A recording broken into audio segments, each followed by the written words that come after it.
Sanibonani. Ngithi angithathe leli thuba ngibonge uxhaso eninginike lona njengomakhosi wenu. Ngisho ukuthi ngiyazibongela ukuthi seniyabhala na ku Facebook. Seniya-checka in uma nifikile. Kodwa ngizocela ukuthi bonke laba abacomplainayo ngokuthi izinto zami azisebenzi bayeke ukubhala lezo zinto. Uma unenkinga ngicela ungisendele ku-inbox. Ubhale ku-wall uma uncoma kuphela.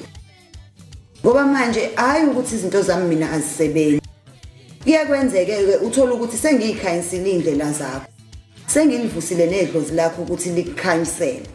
Bese kuba ukuthi mebefika abakini abadala, bafika badideke. Ngoba manje senafaka kakhulu no cream nama makeup. Uthola ukuthi sebedidwa nayilento esebusweni.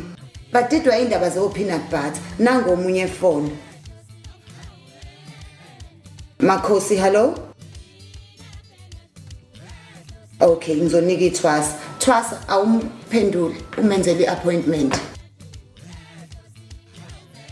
Bese uthola ukuthi abakini bayafuna ukukhansela indlela zakho. Kodwa manje badidwa ile ndlela esenaze zenza ngayo ebusweni, ikakhulukazi nina abantu besifazane.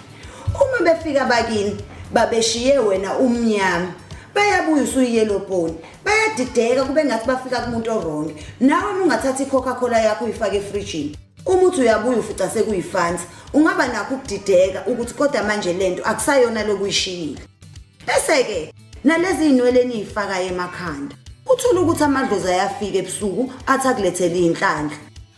Afika abone lezi inwele zamahashe enizifakayo bese ethi hawu kushuthi sekwahlala amandiya la ekhaya. Aphuma ahambe nenhlanhla. Nibona nje amandiya kuyiwona siphethe eThekwini, kuyiwona nemali. Ngoba phela amandiya ingoba inhlanhla zenu sezamane zaya kuwona.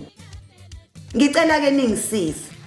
Ngiyabonga impela, ngiyayibonga isupport, ngiyanibonga abalandeli bami. Kodwa next time uma unenkinga ngicela ungifakele ku-inbox. Ufake kwi-wall uma uncoma kuphela. Ngiyabonga.